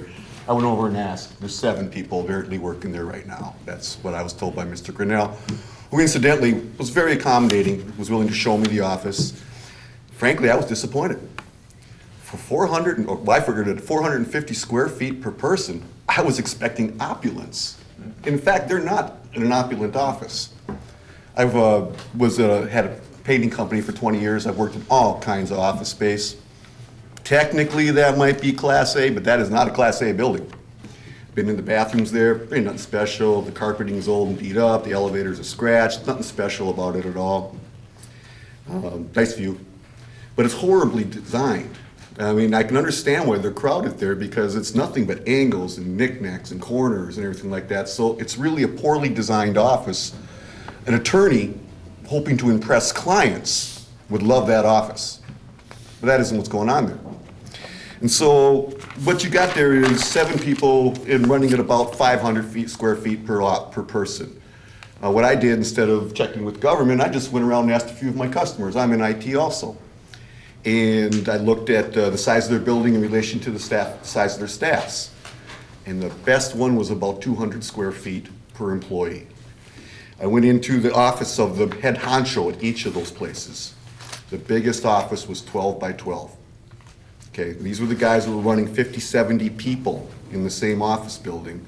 And they had nothing compared to what Mr. Grinnell has for an office. Like I said, it's nothing opulent. It's just nothing special. You're paying an awful lot for Class A space. So I went and looked a little bit, right over in El Granada, right now. There is what they describe as a Class A building. I wouldn't describe it that way. But it's going for $3,000 a month. It has bathrooms in it. It has a kitchenette in it. It has 2,300 square feet. It used to be the office space for Comcast when they had their place over there in El Granada. It's got a beautiful view across the highway of the ocean. You can see the harbor right up there. You could walk up there in about 10 minutes. It's got great parking, it's in a safe neighborhood. And frankly, the coast side needs the business. I don't think South San Francisco needs it as bad as the coast side does. And the property that you do own, the harbor that you own, is over in Princeton. Only about 500 yards, maybe 1,000 yards from where this office is. Now, if we go with your $60,000 number for cost of moving, I too find that ridiculous, a really high number, especially any IT numbers. I'm in IT. You'd go in there on Friday night, you'd be out of there at 4 in the morning on Saturday, everything would be hooked up. I understand my time's running out, so what I'd like to say is maybe you should all take a look at it. You can get a return on your investment in less than a year and a half if you were to pick a building that's half the size than what you currently have right now, and a building that's considerably less per dollar per square foot. And it really is a nice building, and I think you should look at what's available before you sign up again. I know you're going to get a rate reduction. Works out to 1 penny per square foot per month is the rate reduction that you're hoping to get out of your landlord. You guys can do a lot better. Thanks. Thank you. Don't worry, the fisherman will pay for it. Okay, Mr. Grinnell. Well, you have the staff report in front of you with the background information on comparative costs and the lease extension language. It's pretty self-explanatory. I'll take any questions you may have. Are there any things that you would like to point out specifically from the report that you'd like to highlight? Well, let's see. One thing is the origin of the moving cost estimate. In fact, when the Harbor District moved its admin office into the current place, it did cost the district approximately $47,000. You know, the accounting records will show that. What we then did was to apply CPI to that 47 to bring it up to the present. That's what got us our number. Now, one can approach it another way, but that's what we did. So that's where that comes from. The other question to consider also is that there is a considerable disruption in business when one moves. It's not a simple matter, regardless of what you may be told. We've been through it once, we know. And so that needs to be taken into account. Thirdly, the Harbor Commission at the time of the original move made it very clear that there were certain conditions that needed to be met in order to approve the move. Number one was that the temporary accommodation would need to be at or as close to one of our harbor facilities as possible. As a matter of fact, this existing office is a 10-minute walk from Oyster Point Marina. There isn't anything at Oyster Point Marina. There is a building with space, and we looked at it, but it is not ADA compliant because it doesn't have an elevator. So we had to pass up on that one. And there was nothing at the time that we looked for space on coastside with comparable rents. Where we moved in and where we are today was significantly cheaper than anything else we could find. Another condition that the board laid down was that staff should continue to try to identify permanent space that would be rent-free, so that we wouldn't need to pay rent with no accrual of equity. And so, as a matter of fact, over the past several years, staff has looked at a number of different alternatives on both sides of the hill, land, existing buildings, and so on. We've actually engaged in preliminary discussions through various realtors about some of these, and nothing panned out. And so we ended up where we ended up, and we're still there.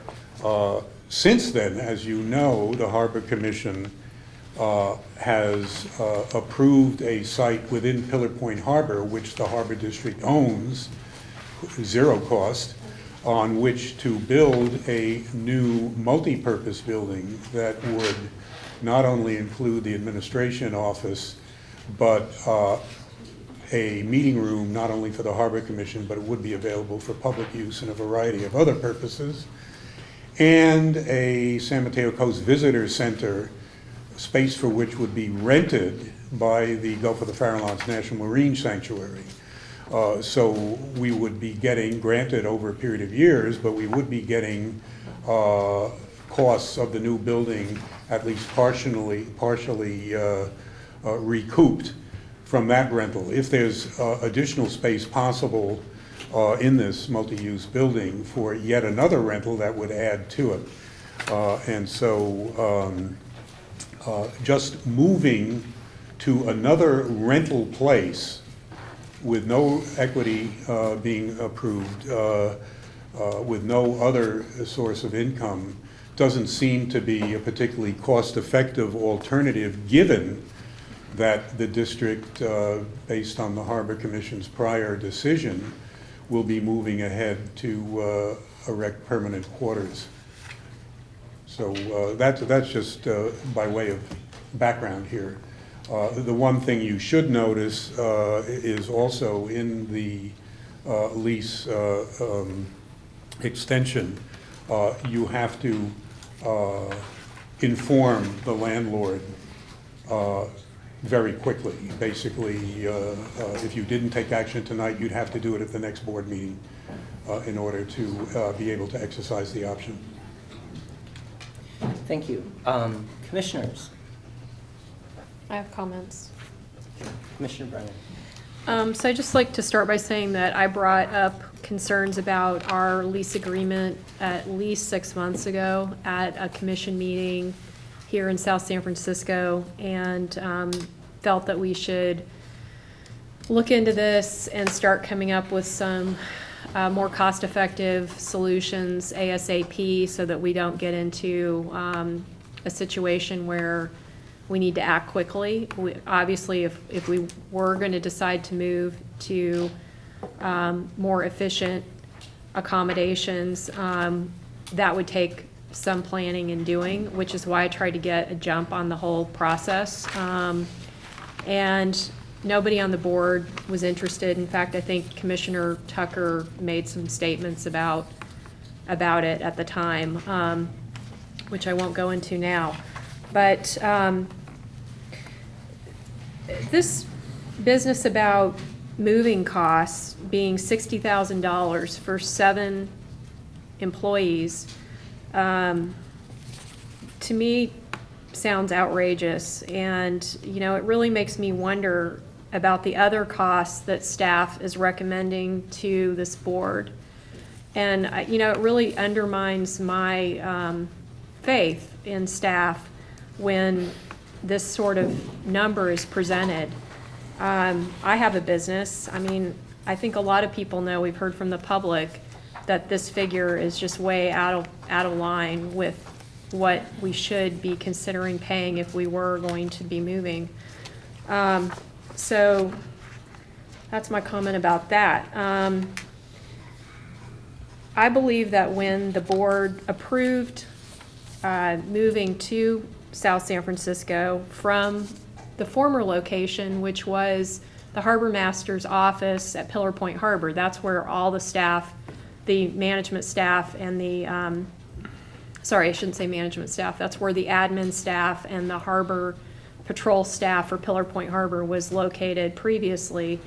When the decision was made by the board to move, 2 of the commissioners didn't support that move, 3 commissioners did. And there was a lot of concern about it being a temporary move. Well, guess what? It hasn't been temporary. It was only supposed to last for a few years, and we're still there. So, you know, I think it's way past time to find a location that costs less and is a smaller space. We just don't need this much space for so few people. So I just can't support this. I find it concerning. Thank you. Thank you. Commissioners? I have a question. Peter, could you inform me what a Class A office, what is meant by a designation of a Class A office? Well, it's basically, I can't give you a precise definition, but it's what we currently occupy.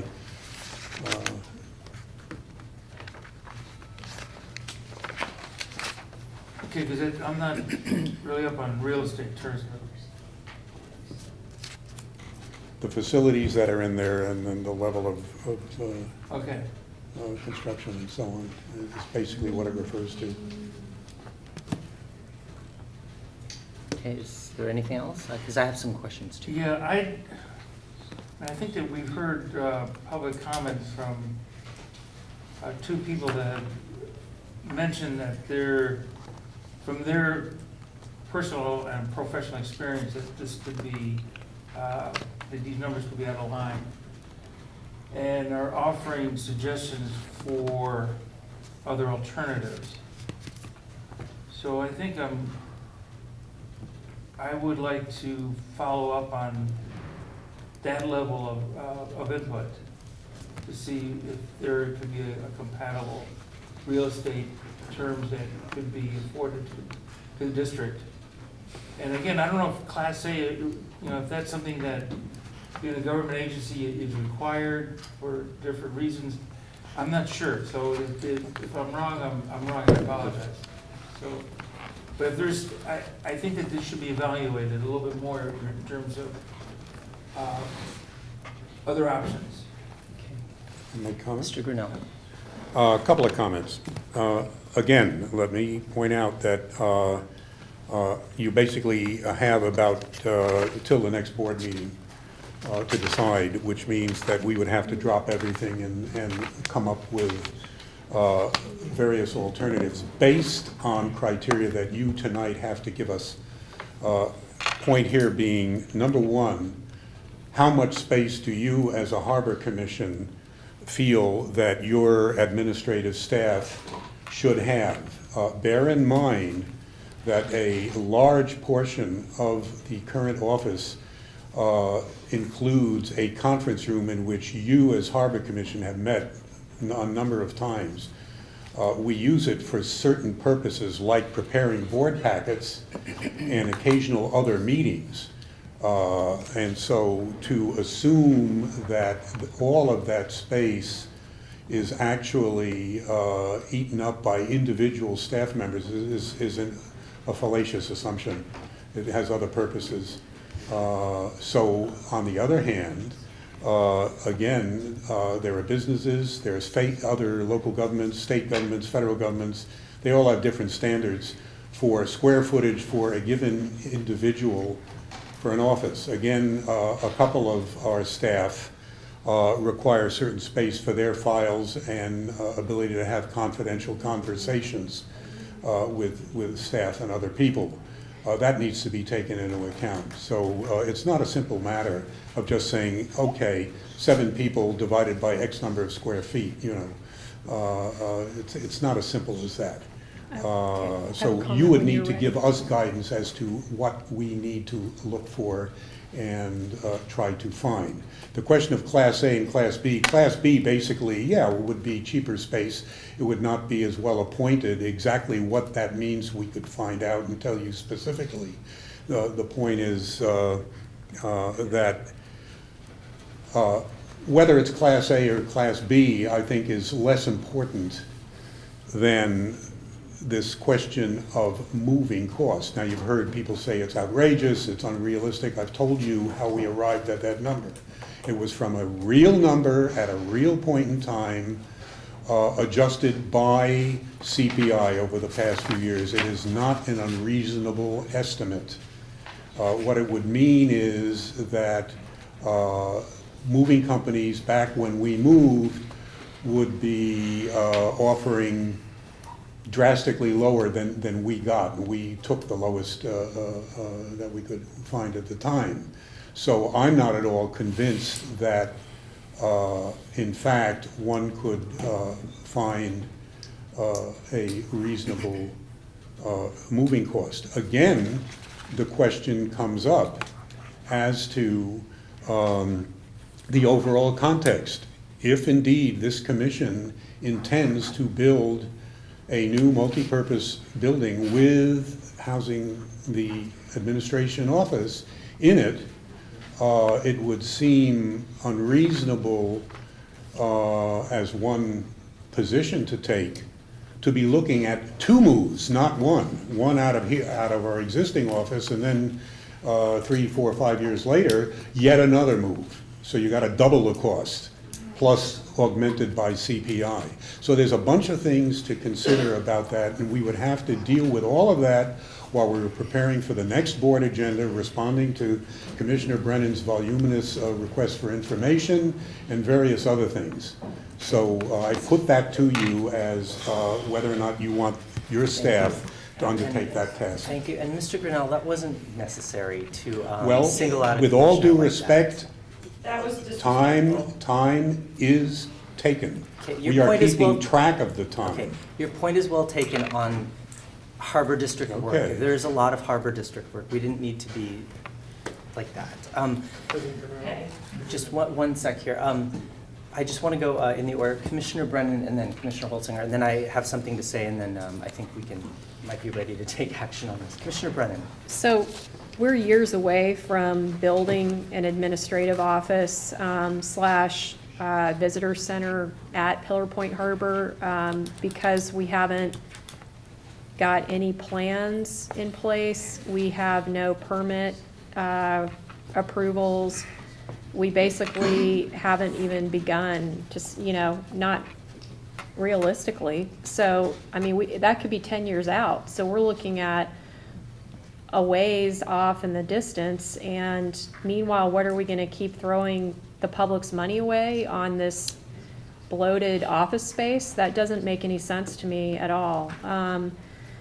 As far as the conference room is concerned, since you brought that up, the only time that I've been in the conference room as a commissioner was to be sworn in, and it was me, General Manager Grinnell, and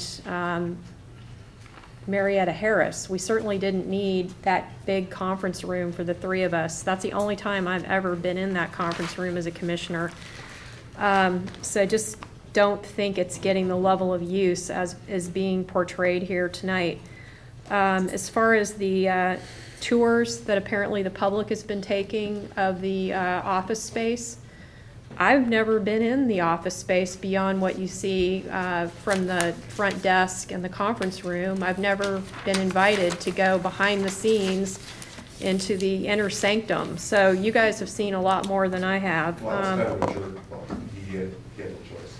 And I would be totally open to attending a special meeting since this is an urgency item. I could definitely make time for a special meeting to jump on addressing this and try to come up with some economic and feasible solutions that would benefit the public's interest, I believe, as well as the district's interest.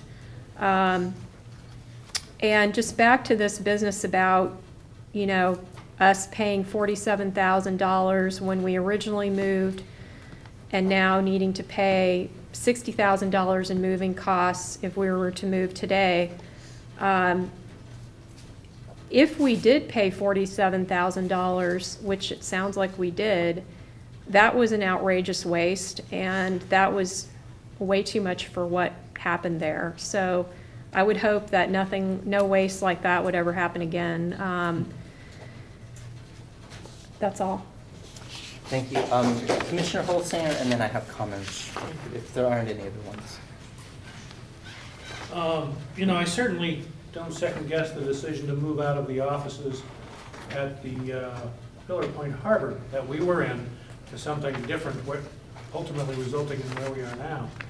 I'm not going to second guess that, and I certainly think moving out of that smaller space was very appropriate for the business of the district. And I'm not particularly concerned about any cost of move. The cost of move shouldn't be dictating whether we stay or go anyplace else. That will be at market rate. That will presumably be something that this board will have an opportunity to oversee in an appropriate way. I'm more concerned with what is the timing and what is appropriate for whether we make a move from where we are now.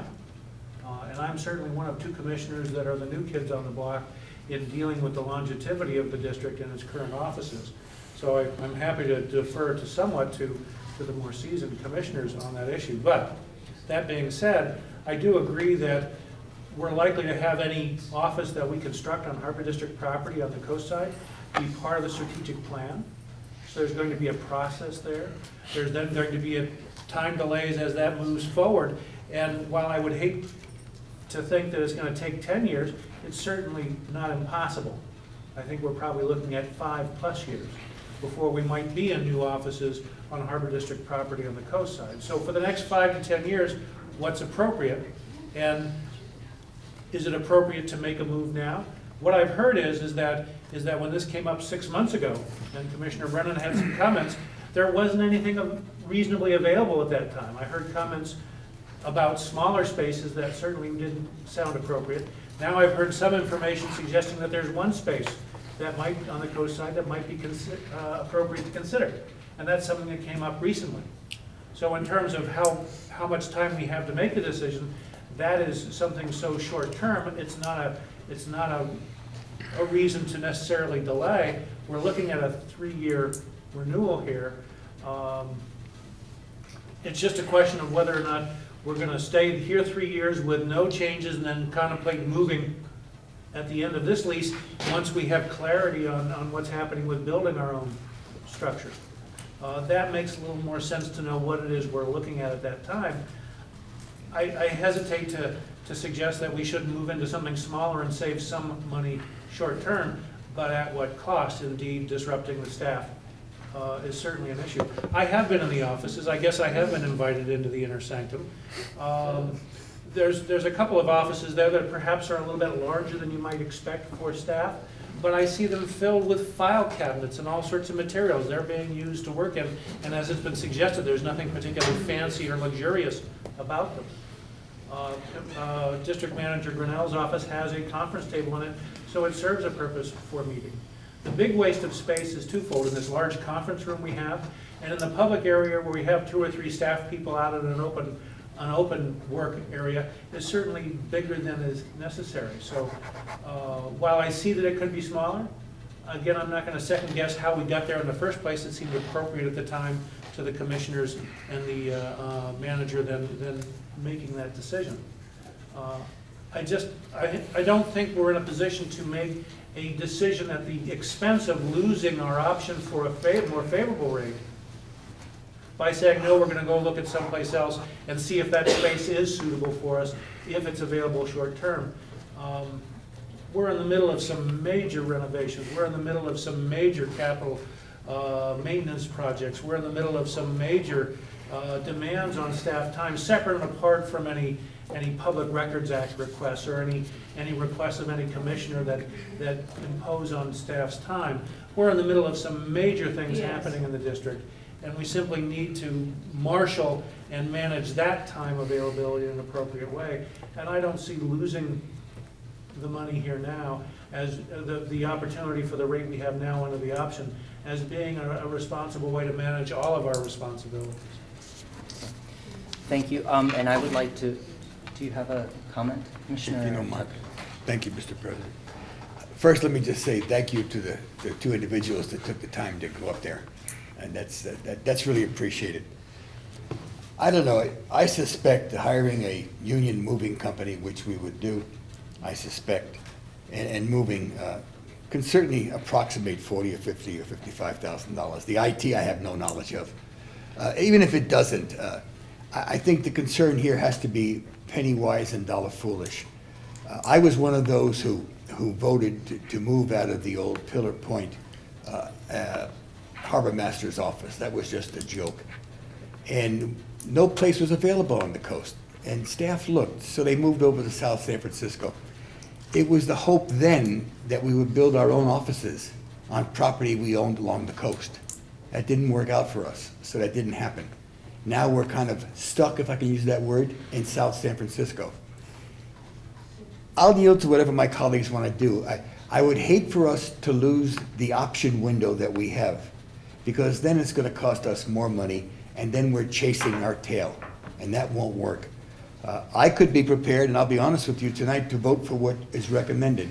But I'll yield to my colleagues that they think having a special meeting and giving staff another week or 10 days to come up with something else is going to be successful. I suspect it's not going to be successful. You know, I would hope we would have been in new buildings by now. You're right, we have plans, at least general plans, and with some approval, to build our own multi-purpose place at Pillar Point Harbor. You're right, that won't be ready in 3 years. It won't be ready in 4, probably closer to 5 years if we move it. We have a lot to do yet to be done with that. But I think it's penny wise and dollar foolish. I think it's important that we stay where we're at now and go for the extra 3 years. But I'll listen to my colleagues with whatever suggestion they think is appropriate. I have a couple more comments when you're ready.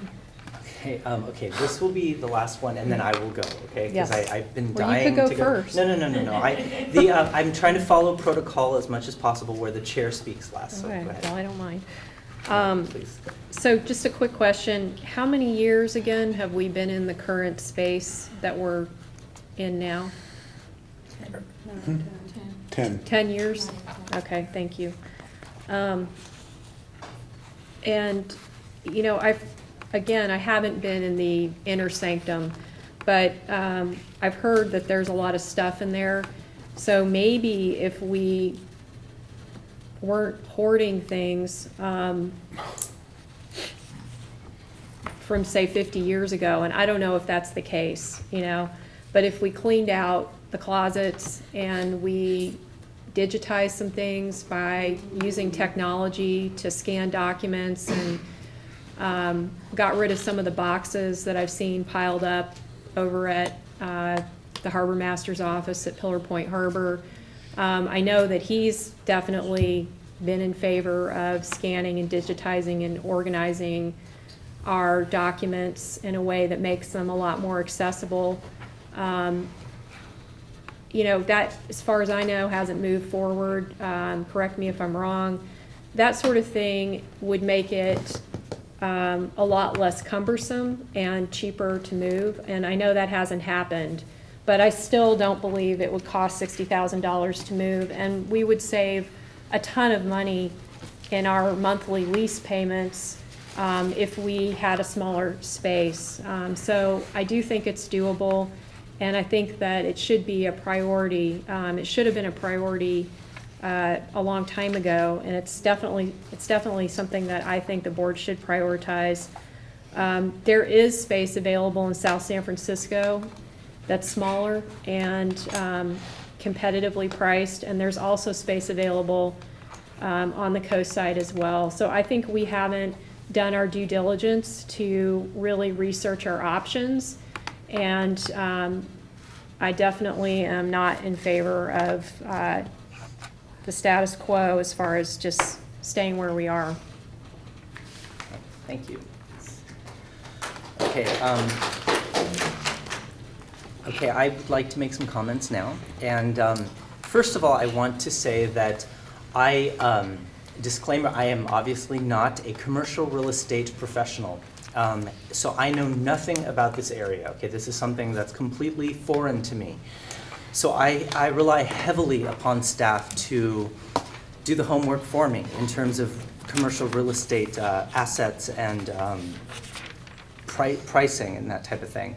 And Class A, Class B, I don't even know what that means. So second of all, absent a new admin building, which we've had lots of talk about, there is an urgency here, and I understand that, because we have to give an answer either way to our landlord, and I hear that. So whether it's an emergency meeting, whether we vote now, you know, I get the urgency. Okay. Third, I want to say that it's all relative, and I really want to put that out there, because I look at your offices and then I look at my offices in the East Bay, and there's a big difference there depending upon which public agency, which transportation agency you work for. You know, there's a huge difference. One could say my office looks like a dump, you know, and another person could look at it and say, my gosh, Robert Bernardo, your office is so awesome, you know. So I mean, it depends who's looking at it, and that same goes for general manager's office. No offense, but I think the general manager's office is quite modest, if you ask me. So anyway, from what I've seen in terms of general managers' offices. The other thing is there are factors that I don't know, and I'm not going to claim to know because I'm not staff, and it's not my role to speak in terms of what your storage needs are, you know, and each of you would know that. I am not going to say, oh, you should have, for example, Ms. Harris, you should have 8x8. That's how much you should have. Ms. Galarza, you should have 4x4. I'm not even going to dictate that, and I'm not even going to go there. That will be here all year. Do you want to be by the water? Do you not want to be by the, do you need to be next to the harbor? I mean, those are decisions that I personally, that'll be up to staff, because I'm not going to dictate if you should be, you know, 100 feet from the water, you know. You're going to have to tell me. I'm going to rely upon you to tell me and really say, this is what I need, this is how much space we need, and this is why we need this type of space, and this is what we're working on. So I do agree with Commissioners, all of my fellow commissioners up here, that we have to look at it holistically, because realistically, we're not going to have a new admin building anytime soon. So either we stay or we try to find ways to move into somewhere else, and if we do, we have to make those decisions pretty quickly.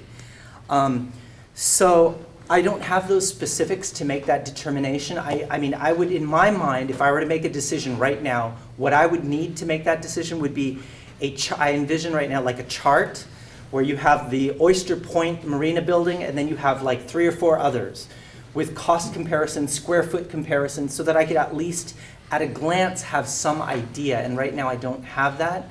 And I'm sorry if I'm being so critical on this, but that's what I would need to make that type of decision right now. If I may, Yes, you have Mr. some of Brunel. that information in your packet. Okay, I'm sorry, do I And have if you that? haven't seen it, then I think I'm sorry, this maybe I discussion have, is oh, I see, premature. okay, I'm sorry, yes, you're correct, on pages, you're right, I didn't see that. Pages 12 through, 12 and 13, I do see those comparisons. By Cushman and Wakefield. Okay, I apologize for that oversight. So, having said that, I still feel uncomfortable making a decision based on the comments that I have heard from my colleagues and also from the public. So, having said that, do I hear a motion by a commissioner tonight on this item? I'll make a motion to approve the recommendation to enter into the lease extension for our current facility. Okay, I hear a motion. Do I hear a second? I'll second that motion. Okay, I hear a second. I hear a motion and a second. So since this will obviously involve lots of money, roll call, please. Commissioner Brennan? No. Commissioner Holsinger? Aye. Commissioner Peravano? No. Commissioner Tucker? Aye.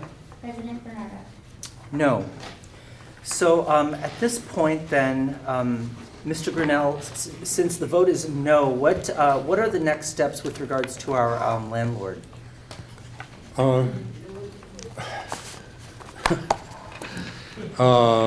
You have options, Mr. President. You can direct staff to tell our landlord that we do not want to extend our option and will be moving out. Or you can direct staff to tell our landlord that you are not yet ready to extend the option, but you will be reconsidering that on date X, and you will decide what board meeting you will do that at, whether it's a regular one or a special one. You will read the second addendum, which will give you the deadline by which we have to exercise our option. What is that deadline, Mr. Brunel? Basically, you have the October board meeting to make the decision. Okay. Thank you. So, October 15th, noon on October 15th. I see it on Okay. page 10 of 17. Then, lastly, you need to direct staff as to what you want staff to do. If it is to attempt to find an alternative accommodation than what we're in now, you need to give staff instructions, criteria for that. In other words, how much space are you looking for? What kind of rental ceiling do you want to have? If you have any preference for Class A or Class B, which I consider a secondary consideration. But cost of the rental. Again, what kind of lease term would you be looking at in the new place? You have to decide whether to amend your prior decision as to try to find an accommodation as close to either Pillar Point or Oyster Point as possible. Do you have a preference on coast side or what? Again, I can venture to say that it'll probably be cheaper on this side of the hill, but again, that depends on further research if you want that.